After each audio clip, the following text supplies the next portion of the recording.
Assalamualaikum warahmatullahi wabarakatuh. Perkenalkan, nama saya Diasifa Sasabila, mahasiswa Universitas Negeri Padang, Pendidikan Jasmani Kesehatan dan Rekreasi, dengan NIM 21086027. Nah, pada kesempatan kali ini, saya akan mencoba menjelaskan salah satu materi filsafat olahraga, yaitu Play and Games, dengan dosen pengampu atau pembimbing, yaitu Dr. Anda Zarwan Enkes.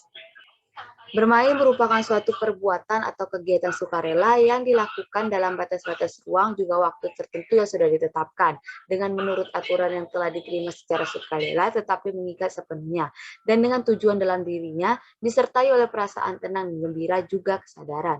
Nah, bermain adalah segala aktivitas untuk memperoleh rasa senang tanpa memikirkan aksi lahir yang dilakukan secara spontan tanpa paksaan orang lain.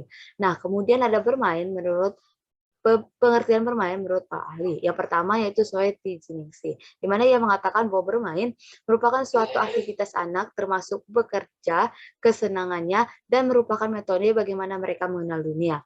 Dan bermain tidak sekedar mengisi waktu, tapi merupakan kebutuhan anak, seperti halnya makan. Yang kedua menurut Hurlok, di mana ia mengatakan bahwa bermain menyatakan setiap kegiatan yang dilakukan untuk kesenangan yang ditimbulkan tanpa mempertimbangkan hasil akhir.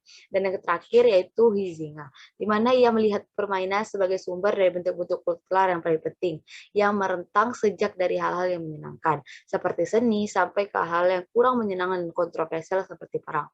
Huizinga juga mengatakan atau juga melihat bermain bahwa bermain dan berolahraga merupakan kegiatan yang senantiasa ada dalam inti kebudayaan masyarakat sejak primitif sampai modern. Nah, karakteristik dari bermain sendiri yaitu bebas, sukarela, dan tanpa paksaan dalam berpartisipasi. Aktivitas bermain terpisah dari pembatasan ruang dan waktu. Kemudian hasil dari aktivitas bermain adalah sesuatu yang tidak diketahui dan tidak direncanakan. Kemudian aktivitas murni bermain tidak produktif atau tidak menghasilkan nilai yang permanen. Kemudian peraturan permainan tergantung pada kondisi dan tunduk pada kesepakatan situasional. Dan yang terakhir yaitu kualitas bermain merupakan bagian dari kehidupan nyata. Nah, kemudian yaitu macam-macam permainan atau play. Yang pertama ada permainan fungsi, yaitu permainan dengan menggunakan gerak-gerakan tubuh atau anggota tubuh. Kedua ada permainan konstruktif, yaitu merupakan membuat suatu permainan. Yang ketiga yaitu permainan reseptif, yaitu sambil mendengarkan cerita atau membaca buku cerita, berfantasi, dan menerima kesan-kesan yang membuat jiwanya aktif. Kemudian permainan peranan, yaitu dalam permainan ini akan bermain peran, seperti contohnya guru, dokter, dan lainnya. Kemudian permainan sukses, yaitu diutamakan dalam permainan ini adalah prestasi, sehingga diperlukan keberanian.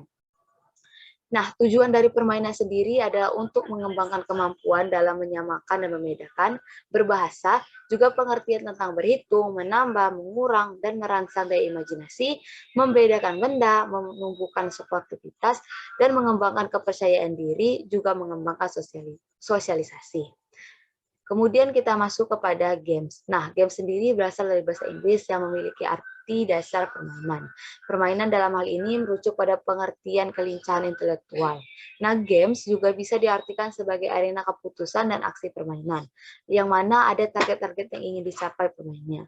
Nah, dalam Kamus Bahasa Indonesia, games diartikan sebagai permainan, yang mana permainan ini merupakan bagian dari bermain, dan bermain juga bagian dari permainan, yang keduanya saling berhubung.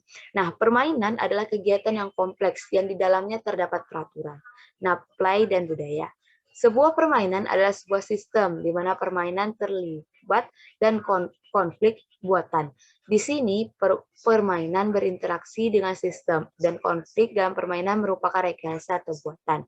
Nah, dalam permainan terdapat peraturan yang bertujuan untuk membatasi perilaku pemain dan menentukan permainan. Nah, yang bertujuan untuk menghibur.